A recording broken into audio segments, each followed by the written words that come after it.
Le fonctionnement du système de santé d'un pays nous renseigne énormément sur le véritable niveau de développement atteint par celui-ci. Mais pas seulement un indicateur de développement, le système de santé peut aussi être révélateur d'insuffisances insoupçonnées, même pour les plus grandes puissances mondiales de ce monde.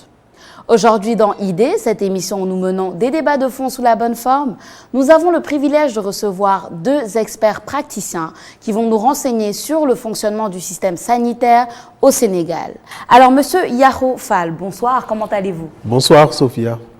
Alors vous êtes secrétaire général national adjoint du SUTSAS, le SUTSAS qui est le syndicat unique des travailleurs de la santé et de l'action sociale ici au Sénégal.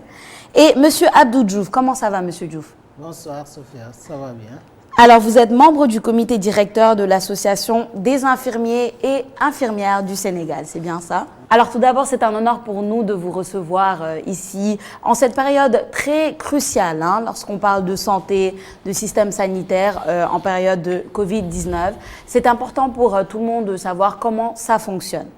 Donc tout d'abord, je vais commencer par une question très générale adressée à d'abord vous, Monsieur Diouf.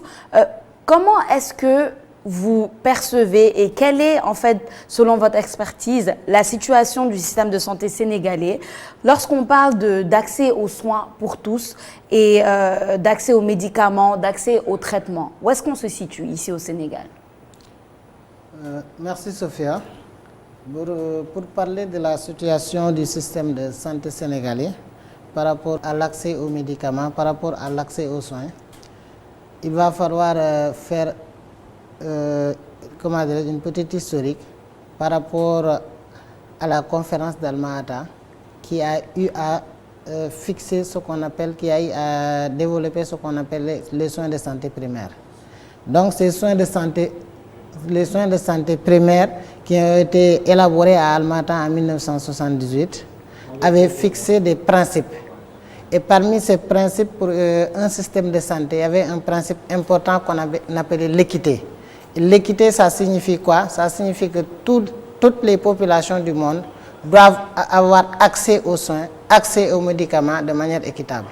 Et c'est sur cette base que le Sénégal est parti pour se fixer un système de santé qui suit une pyramide.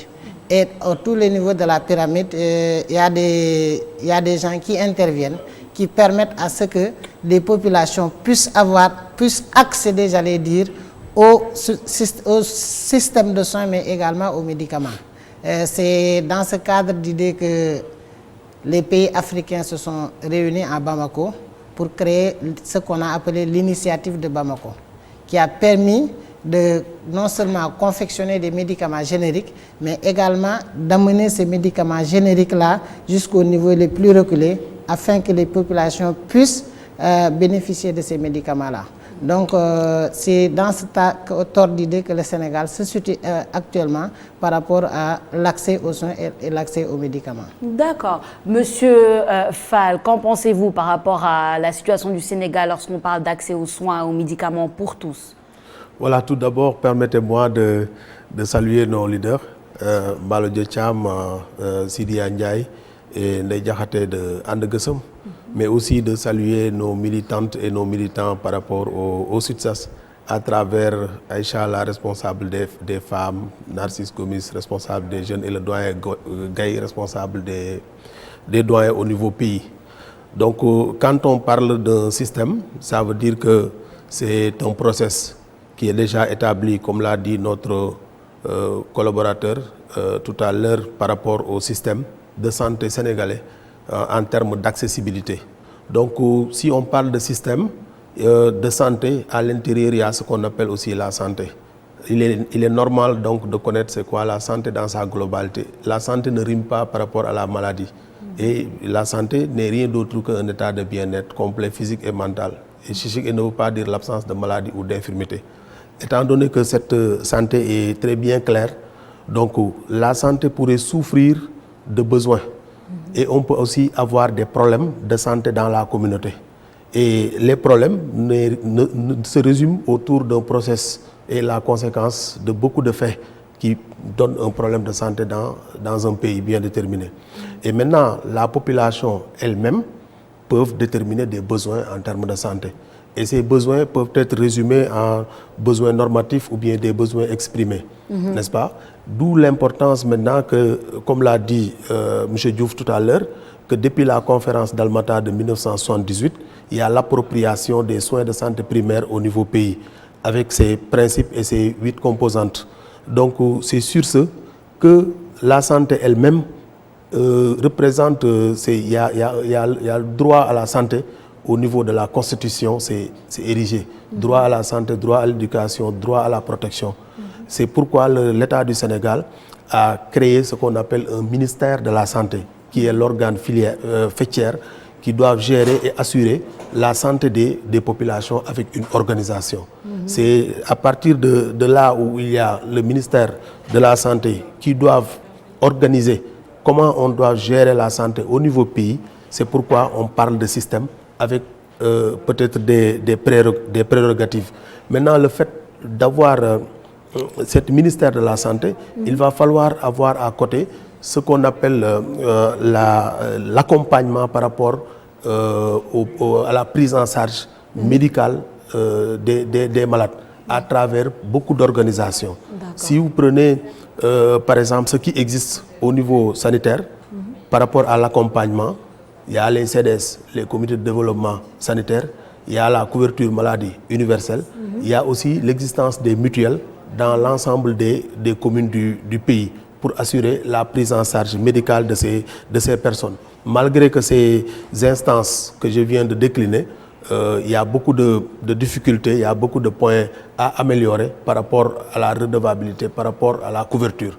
Donc sur ce, le financement de la santé devrait obéir à des règles avant de venir sur le système elle-même. On ne peut pas parler de santé sans financement. Oui. Aujourd'hui, si vous regardez ou bien si vous visitez les normes de l'Organisation mondiale de la santé qui fixent à moins de minimum de 9% par rapport au financement du budget sanitaire au Sénégal, si on voit le budget de 2020 aujourd'hui, nous sommes à peu près de 4 000 milliards de budget sénégalais et il y a moins de 2 000 milliards qui représentent le financement pour la santé au niveau pays. Donc on est loin des 9% édictés par l'Organisation mondiale de la santé. Et pourtant au niveau de l'Afrique, depuis le début, on peut prendre l'exemple par rapport au sommet des chefs d'État tenu à Abuja en 2001 pour vraiment augmenter le budget, porter le budget alloué à la santé à près de 15%. Maintenant, on peut revenir par rapport à ce système, par rapport à l'organisation du système de santé elle-même. Donc, c'est pourquoi le ministère de la Santé a mis en place deux organes, ce qu'on appelle la carte sanitaire et ce qu'on appelle la pyramide sanitaire. Donc, la carte sanitaire détient la répartition des structures et l'implantation des structures au niveau pays. Maintenant, la pyramide sanitaire détermine la structuration de la santé à 3 niveaux, niveau central, niveau intermédiaire et niveau opérationnel. On peut revenir encore là-dessus. Pour revenir à l'organisation, mais vous avez touché des points qu'on ne peut pas ignorer si on parle de fonctionnement. Vous avez parlé de financement, Monsieur Diouf, vous avez parlé de la pyramide qui s'établit, etc. On va approfondir ces points. J'aimerais qu'on touche aussi sur les infrastructures. Vous, Monsieur Diouf, en tant que membre du comité des infirmiers, quand on parle des infrastructures sanitaires, ici au Sénégal, que ce soit à Dakar ou en région, est-ce que vous pouvez nous éclairer sur leur nombre déjà? Est-ce qu'il y en a assez, tout simplement, et leur tenue et leur fonctionnement? Est-ce que leur fonctionnement pour vous, en tant qu'expert, est régi et suit justement les règles qu'il faut pour pouvoir justement offrir les meilleurs soins à tous? Bon, par rapport aux structures sanitaires, leur fonctionnement, leur érection, ça respecte ce qu'on appelle la pyramide sanitaire, la carte sanitaire, j'allais dire. Au Sénégal, nous avons ce qu'on appelle une carte sanitaire. Et c'est une carte qui nous permet de savoir où est-ce qu'il faut mettre une structure sanitaire et assurer le fonctionnement de cette structure sanitaire-là.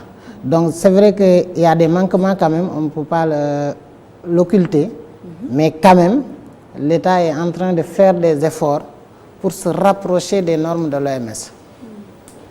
on n'est pas encore normé, mais l'État est en train de faire des efforts par rapport à ces structures-là. Au début, vous alliez dans une région, vous voyez 2 à 3 structures, maintenant les structures commencent à se multiplier. Il y a beaucoup de travail à faire, les gens y sont, mais quand même les structures sont en train d'être implantées, même si ce n'est pas suffisant, comme je l'ai dit tantôt. Maintenant, par rapport à leur fonctionnement, les structures sanitaires quand même aussi sont dans une administration. Et une administration a des règles qui édictent son fonctionnement. Et la gestion de ces structures se base sur ce fonctionnement-là, avec le respect de la pyramide sanitaire.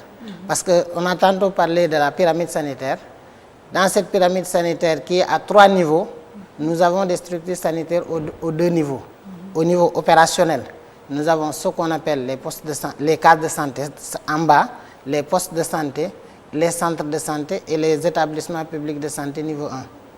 Maintenant, au niveau intermédiaire, nous avons ce qu'on appelle les établissements publics de santé niveau 2. Généralement, c'est ce qu'on appelle les hôpitaux régionaux. Et ensuite, au niveau national, nous avons ce qu'on appelle les hôpitaux nationaux ou bien les établissements publics de santé niveau 3, dont la plupart est installé à Dakar. Et il n'y a qu'un seul qui est hors de Dakar qui se trouve, qui est à Touba. Donc c'est sur cet aspect-là que vraiment les gens essaient de faire fonctionner, essaient de manager par rapport à la gestion de la santé des populations du Sénégal. D'accord. Monsieur Fall, qu'est-ce que le syndicat a à dire par rapport au fonctionnement des infrastructures sanitaires au Sénégal? Tout d'abord, si on parle par rapport à l'angle syndical, nous syndicalistes, nous attendons vraiment le décret qui organise cette carte sanitaire. Et cette carte sanitaire est d'une importance très capitale. Parce que je l'ai dit tout à l'heure que ce n'est que la carte sanitaire qui organise la répartition et l'implantation des structures. Comme l'a dit M. Diouf tout à l'heure, à l'époque, parfois, le ministère de la Santé confronté à des difficultés, des problèmes. Donc, vous voyez des personnes qui ont des moyens, qui créent un poste de santé sans pour autant répondre aux normes.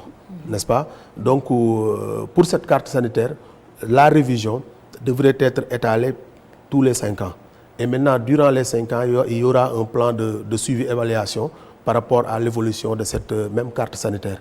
Donc, sur les infrastructures, comme il l'a dit, pour les 3 niveaux, sur les 2 niveaux, nous avons des infrastructures de prise en charge. Donc, quand on parle de pyramide, niveau central, intermédiaire et niveau opérationnel, chaque niveau détient des rôles et des responsabilités. Le niveau central, son rôle principal par rapport aux infrastructures, c'est par rapport à l'élaboration des plans stratégiques, des stratégies, des politiques et normes au niveau sanitaire. Maintenant, le niveau intermédiaire assure le suivi de ces stratégies élaborées par le niveau central. Et évidemment, le niveau opérationnel qui est composé où on a des districts, dans l'aire de district, on a des centres de santé et des aires polarisées par des postes de santé. C'est le niveau vraiment opérationnel de mise en œuvre de soins, où on trouve carrément les centres de santé, les postes de santé et les cases de santé. Mais si vous parlez d'infrastructures sanitaires, on peut prendre 2 aspects. Les infrastructures sanitaires en termes de nombre, il nous manque beaucoup. Parce que la Covid-19 au niveau pays actuellement, nous avons des problèmes d'infrastructures, des problèmes de lits, il faut le dire, des problèmes de matériel, etc. etc. Mais aussi, quand on parle en termes de quantité, en termes de nombre, mais il faut parler aussi en termes d'état de nos structures. Et là aussi, je dirais que par rapport à l'angle syndical, on peut laisser à la population de juger quel est l'état de nos structures, quel est l'état vraiment de nos structures. Aujourd'hui, il y en a des personnes qui désirent, dans les villes, aller se faire consulter dans des cliniques pour avoir peut-être leur confort. Et quelle est aussi la mise en œuvre par rapport à ces infrastructures au niveau pays. Donc, quand on parle de soins, il nous faut les infrastructures, il nous faut les médicaments, il nous faut les ressources humaines. Et aujourd'hui, selon ces infrastructures, je dirais que le niveau central assure les stratégies, n'est-ce pas, l'élaboration des politiques et des normes. Et maintenant, le niveau intermédiaire assure le suivi-évaluation et c'est le niveau opérationnel par rapport à la mise en œuvre. D'accord. Maintenant, si vous voyez la répartition des ressources humaines ou bien des médicaments, nous avons des difficultés.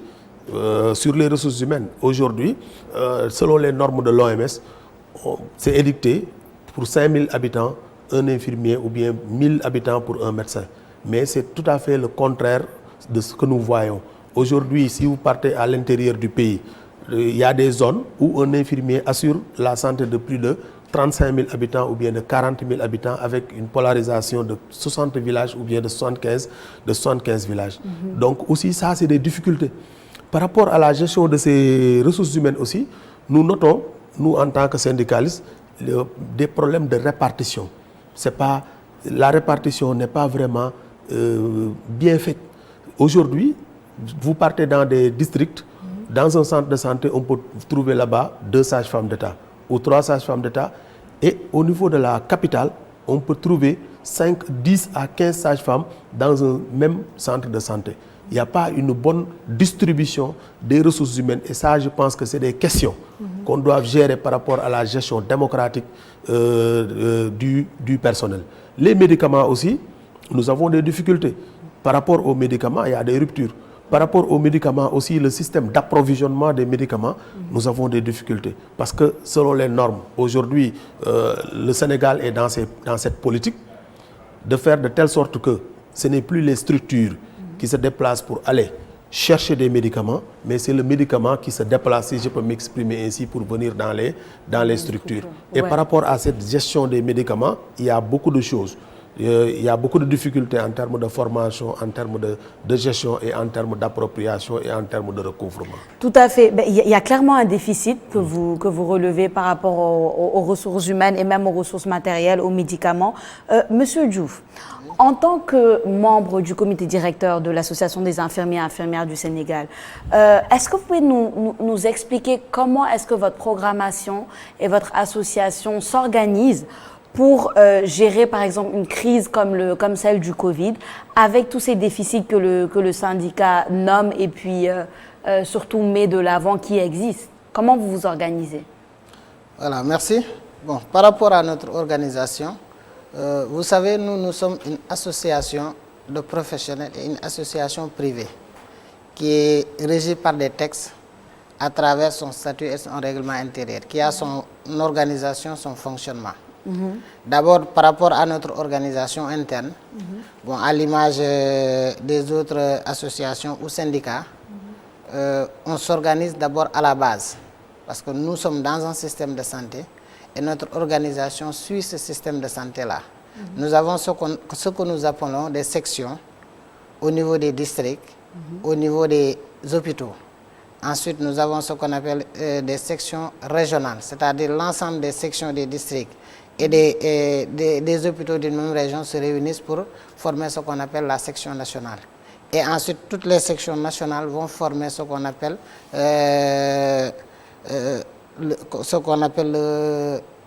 l'Assemblée générale. L'Assemblée générale de l'ANEDES. Et à travers cette Assemblée générale, il y a ce qu'on appelle le comité directeur, où toutes les régions sont représentées. Et c'est dans ce comité directeur-là qu'est élu le bureau national de l'association. Donc ça, c'est notre structuration. Maintenant, par rapport au fonctionnement dans la gestion du Covid, vous savez, les infirmiers, ils sont partout dans le système de santé. Que ce soit au niveau opérationnel, que ce soit au niveau stratégique, nous sommes présents. Au niveau opérationnel, nous participons dans la prise en charge avec la recherche des cas, avec les prélèvements. Mais au niveau, comment dirais-je, au niveau stratégique aussi, nous participons dans l'élaboration, mais dans la mise en œuvre des politiques et des actions à mener. Et je pense que même dans le comité national, nous avons des infirmiers qui sont présents, qui nous représentent et qui participent à l'élaboration de ces politiques-là. Donc, dans le cadre du Covid, les infirmiers sont partout. Et au-delà de la Covid, j'allais dire, les infirmiers ont toujours été partout. Nous sommes la cheville ouvrière du système de santé. Tout à fait. C'est nous qui sommes avec les populations, en dehors des structures de santé. C'est nous qui sommes avec les malades dans les structures de santé, mais également nous sommes dans les instances de décision pour réfléchir, apporter notre pierre par rapport à l'orientation de la politique de santé. Je pense que vraiment par rapport à cette situation-là, les infirmiers sont partout et on essaie de, tant bien que mal, de gérer la situation. Même s'il y a des manquements, comme l'a dit mon ami syndicaliste, il y a quand même, nous notons des manquements. Mais étant des agents de l'administration, on a le devoir d'être au service de la population et malgré ces manquements, on essaie de s'organiser avec nos maigres moyens quand même pour pouvoir être à la hauteur de la tâche. Est-ce que vous ressentez énormément le déficit en termes de ressources humaines, le déficit des infirmiers? Parce que vous avez dit, vous êtes central, vous êtes crucial, vous êtes important. Surtout, on le sent dans une crise comme le Covid. Est-ce que vous sentez un déficit de ressources humaines au niveau des infirmiers et des infirmières? Non, le déficit, ça se ressent. La preuve, dans la gestion de la Covid, à un moment donné, l'État a eu à faire appel à ce que d'autres infirmiers et infirmières viennent assister. Ça signifie que les infirmiers qui sont dans nos structures ne suffisent pas.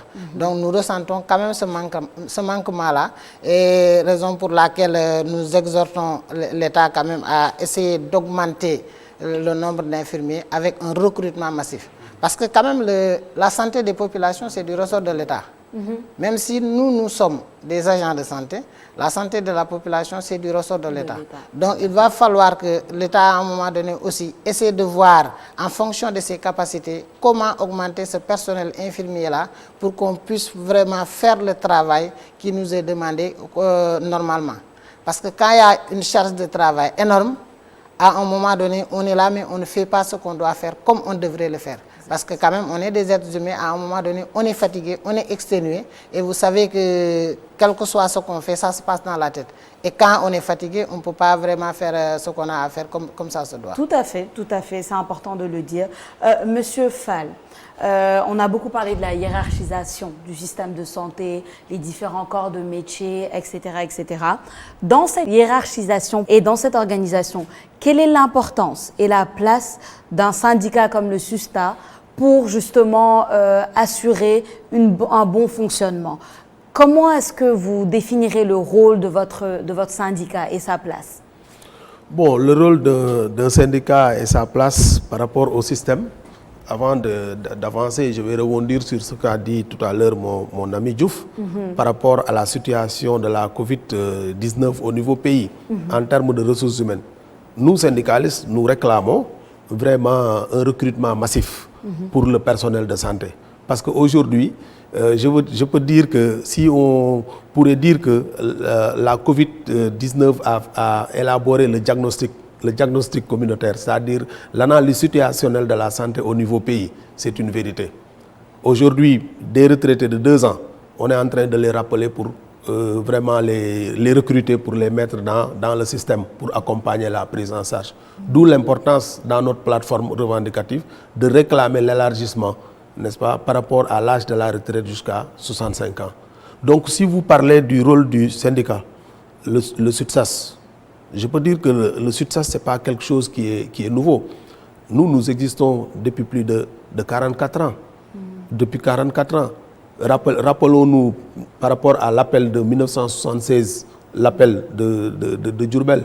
Donc ça veut dire que le SUTSAS est là depuis presque 44 ans. Depuis l'appel de 1976, n'est-ce pas?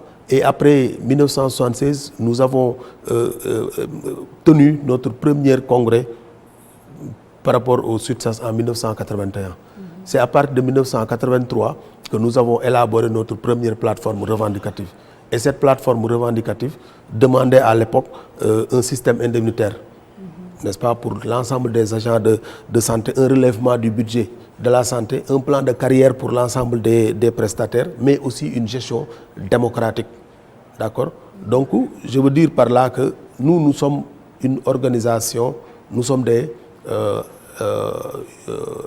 lanceurs d'alerte. Voilà. D'accord, c'est très important. Monsieur Diouf, tout à l'heure, vous avez dit quelque chose de très important et j'aimerais qu'on élabore là-dessus. Vous avez dit c'est du rôle de l'État, la santé des populations et du rôle de l'État. d'une manière générale. Même si vous êtes là en tant que professionnel, en tant qu'infirmier, vous êtes là pour servir aussi au niveau sanitaire, mais le rôle crucial de l'État n'est pas à ignorer. Selon vous, dans une crise comme celle du coronavirus et de la Covid-19, quelles sont les responsabilités justement de l'État et comment est-ce que l'État prend en charge ses responsabilités face à la population par rapport à cette crise sanitaire? Voilà. Par rapport à la crise sanitaire, je pense que, comme je l'ai dit tantôt, la santé des populations est de la responsabilité de l'État, qu'on soit en période épidémie ou non. Maintenant, quand il y a épidémie, il va falloir forcément s'adapter. Donc, et ici, par rapport à cette épidémie du coronavirus, je pense que la responsabilité de l'État serait à l'élaboration des politiques de la riposte. Il y a une épidémie qui est rentrée chez nous, donc il faudrait que l'État organise une riposte. Et c'est à travers cette riposte-là qui va permettre à tous les systèmes de santé de pouvoir vraiment lutter contre la pandémie et essayer de la bouter hors du pays.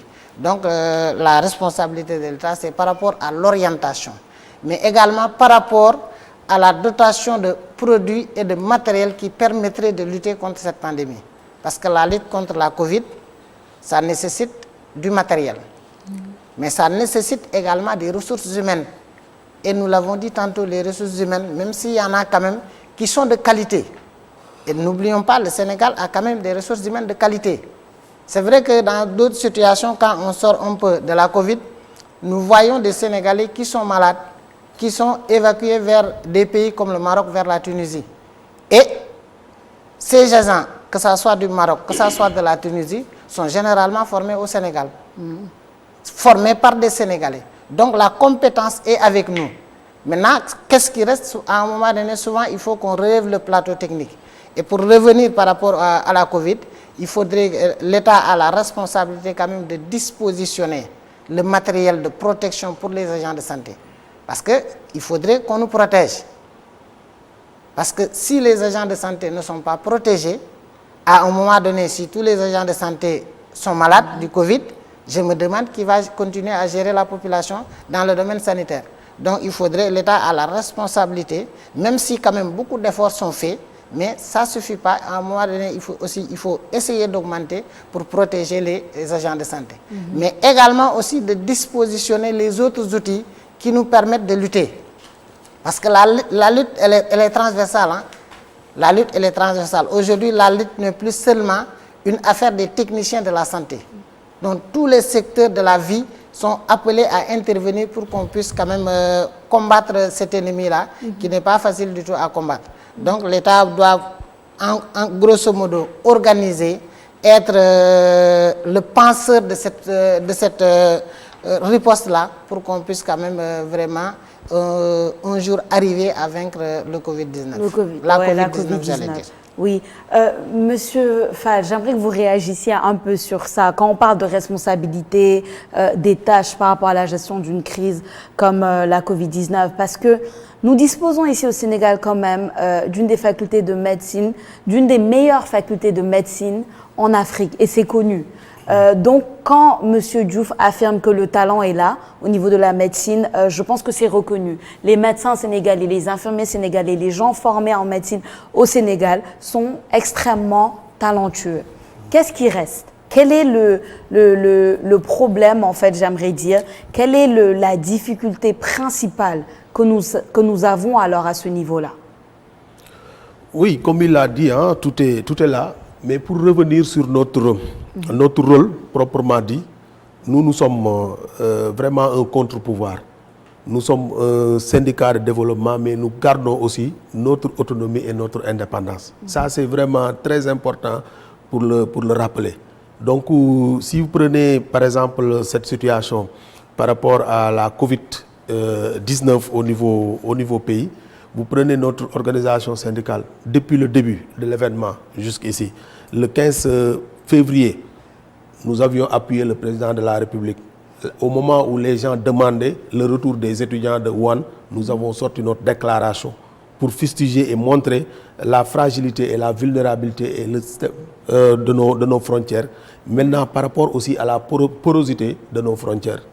Mais est-ce que en ce moment les décideurs, le pouvoir avaient écouté le And Gueusseum qui est l'organisation syndicale? Je le rappelle que nous sommes toujours des lanceurs d'alerte, nous alertons par rapport à cette Covid. Je pense que nous avons montré nos preuves. Le 15 mars, au moment où il y avait les cas déjà, le premier cas c'était le 2 mars, mais le 15 mars, nous avions remarqué que nos militants et nos militantes étaient vraiment exposés. Il n'y avait pas de protection, ni de masques, ni de gel, ni de DPI, etc. au niveau des structures sanitaires. Covid au Sénégal, asymétrie. À partir du 24 mars, nous avions accompagné avec la société civile de créer ce qu'on appelle le FFMGF, Front Faju Mo Gën Fagaru, etc. Donc on l'avait créé à l'époque. Le 4 mars, absence de munitions en guerre. Il n'y avait pas de moyens vraiment pour toujours protéger nos agents sur le terrain. Le 1er mai, nous avions sorti notre manifeste par rapport toujours à cette pandémie. Vous voyez donc, notre rôle, c'est un rôle d'alerte à tout moment. Tout récemment, le 1er juin, ni guerre, ni paix. Donc je pense que ce qui s'est passé la semaine dernière, nous tous nous l'avons vécu, nous l'avons vu. Donc pour notre organisation syndicale, moi je pense que le système est là bien bâti, mais il nous faut une appropriation, il nous faut aussi un renforcement du système à l'ensemble, à tous les niveaux. Par rapport à l'accessibilité, par rapport à la disponibilité, que ce soit la disponibilité des infrastructures, des ressources humaines et la disponibilité des médicaments. Donc si nous avons ces éléments, je pense qu'on pourrait avoir demain un système de santé fort. Mais on ne peut pas avoir aussi un système de santé fort sans financement. Je le répète et je reviens là-dessus. Les normes de l'OMS, c'est 9%. Et aujourd'hui, nous sommes à moins de 7%. Et ça, on ne peut pas avoir un système fort pour le pays. Est-ce que tout cela résume les revendications du syndicat et les insuffisances que vous notez du système par rapport à... Donc, avant de revenir sur les insuffisances, comme vous l'avez dit par rapport au système, nous avions accompagné beaucoup de réflexions, comme l'a dit mon ami Diouf tout à l'heure, par rapport à beaucoup de réformes. Si on prend la réforme de 1998 par rapport à l'érection des établissements publics de santé avec des objectifs, c'est pour améliorer la qualité des soins, améliorer la gestion par rapport à l'efficience et améliorer aussi l'accessibilité de la population. Car nous, dans nos revendications, comme vous le dites, nous avions participé et nous avions vraiment revendiqué jusqu'à avoir la première génération des 10 établissements publics de santé. Mais toujours dans l'amélioration du système de santé au niveau national, il faudra noter qu'il y a beaucoup de directions aujourd'hui. C'est à cause du SUTSAS qui sont devenus beaucoup de directions qui étaient des divisions qui sont devenues actuellement des directions. Si on peut prendre l'exemple Direction générale de la santé, les ressources humaines, la SR, DIEM, etc., etc. Donc tout ceci, c'est des choses qui existent. Que l'organisation syndicale, c'est son rôle. Le rôle aussi par rapport à la qualité des soins. La qualité des soins est par rapport à l'alignement. Car en 2009, nous avions mené des combats jusqu'à relever le niveau de recrutement des infirmiers et des sages-femmes Bac+3. Donc ça, c'est quelque chose pour améliorer vraiment le système de santé au niveau pays. D'accord, parfait. J'aimerais qu'on termine l'émission avec le contexte actuel. On en a beaucoup parlé, mais j'aimerais en profiter du fait que nous avons 2 experts sur le plateau pour vous poser une question, en commençant par vous, Monsieur Diouf. Actuellement, en juin, où est-ce qu'on en est par rapport à la crise de la Covid-19 ? Avons-nous atteint le pic selon vous, selon votre expertise? Et surtout, qu'est-ce que vous pensez des dernières mesures qui ont été prises puis relâchées par l'État par rapport au coronavirus? Est-ce que nous avons atteint le pic épidémiologique ou pas? C'est une question qui sera difficile de donner une réponse objective. Dans la mesure où les épidémiologistes, beaucoup d'épidémiologistes en tout cas, sont d'accord que pour savoir si le pic est atteint, il faudrait d'abord qu'on soit sur la descendante. Maintenant, quand même, il y a des situations qui permettent d'avoir de l'espoir. Quand on a écouté hier le ministre de la Santé dire qu'on a dépassé la semaine où on avait plus de 700 cas et toutes les autres semaines qui ont suivi, on n'a pas eu ce nombre de cas-là. Donc, on peut espérer, mais quand même, on ne peut pas affirmer à 100% que nous l'avons déjà acquis. M. Fall l'a dit tantôt, les infirmiers et les sages-femmes sont recrutés avec le bac. Donc, c'est des cadres de la santé qui sortent avec un diplôme équivalent à bac plus 3.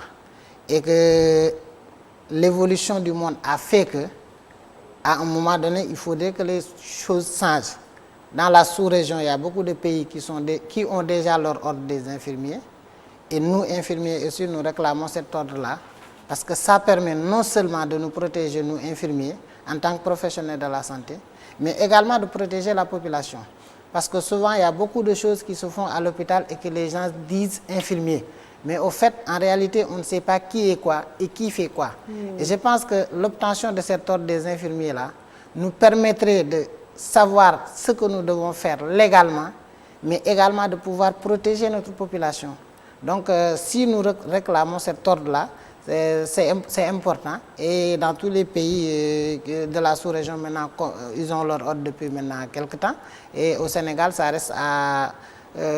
tarde à venir. Et que, bon, nous ne sommes pas un syndicat, on ne va pas aller en grève pour ça, mais quand même, nous continuons à faire le plaidoyer, nous continuons à parler avec les gens avec qui nous devons parler pour pouvoir bénéficier de cet ordre-là. D'accord. L'ordre des infirmiers ici au Sénégal, c'est très important. Monsieur Fall, votre réaction de la fin par rapport à votre analyse de la situation actuelle? Bon, comme il l'a dit, hein, pour la situation actuelle, donc je pense que l'autorité, la gestion de la COVID-19 répond à des normes, il y a des structures qui sont dédiées pour vraiment donner leur position par rapport à l'évolution épidémiologique de la pandémie. Donc, mais aussi, il faudra noter que notre rôle sur cette gestion, c'est toujours un rôle d'alerte, je le répète. Mais actuellement, nous, depuis le 1er mai, je l'ai dit tout à l'heure, dans notre manifeste, nous avons décliné là-bas 30 points. 30 points rien que pour améliorer le système de santé en termes de revendication. Je l'ai dit tout à l'heure par rapport au recrutement, le relèvement de l'âge de la retraite à 65 ans, ça c'est des exigences que nous demandons. Mais aujourd'hui, par rapport à la qualité des soins, il y a la signature du décret modifiant le décret 96-639 portant modification de l'École nationale de développement sanitaire et social.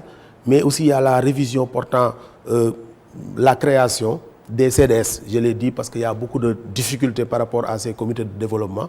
Donc ces CDS qui avaient remplacé à l'époque les COS, qui sont les comités de santé. Mais comme l'a dit mon ami, ça c'est notre rôle, nous les organisations syndicales. Nous allons continuer à nous battre pour installer de l'ordre. Quand on dit l'ordre, c'est quoi l'ordre? C'est installer l'ordre.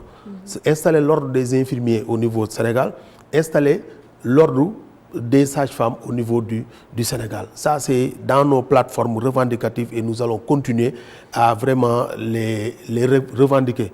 Mais aussi l'érection de la deuxième génération des établissements de santé. Ça, c'est des attentes. Mais aussi le recrutement dans la fonction publique des cadres de santé sortant des universités, par exemple, de Bambey. Mais voyez, par exemple, nous, le SUTSAS, nos revendications, en ce qui concerne l'argent, si je peux m'exprimer ainsi, ou bien les indemnités, nous les plaçons au second plan. Aujourd'hui aussi, nous réclamons une augmentation de l'indemnité de risque. Aujourd'hui, je pense que, regardez cette Covid, quels sont les risques que le personnel de santé est en train de courir par rapport à cette gestion, par rapport à la Covid? C'est des risques. Et aujourd'hui, je n'ose même pas dire quelle est l'indemnité de risque octroyée aux agents de santé, n'est-ce pas? Donc nous demandons en un mot une augmentation de l'indemnité de risque à plus de 100 000 à 150 000 francs. Mais aussi l'indexation de l'indemnité de risque pension de retraite. Mais aussi aujourd'hui, je l'ai dit et on l'a dit tout à l'heure par rapport au système national de santé, pour la pyramide sanitaire, vous regardez au niveau opérationnel, nous avons des infirmiers chefs de poste qui détiennent la responsabilité d'assurer le fonctionnement de ces structures sanitaires sans indemnité. Et aujourd'hui, il y a des catégories au niveau dans le système de santé qui détiennent des indemnités de responsabilité. Donc nous réclamons la verticalisation de l'indemnité de responsabilité partant de l'infirmier chef de poste, le major, le surveillant de service, le directeur, le chef de programme, etc. etc. Donc c'est presque plus de 30 points. Oui. Par rapport à nos revendications. On ne peut pas tout dire. Tout dire, c'est sûr. Écoutez, je vous remercie tous les deux pour un débat riche et vraiment très informatif par rapport au travail excellent que vous faites d'une manière générale.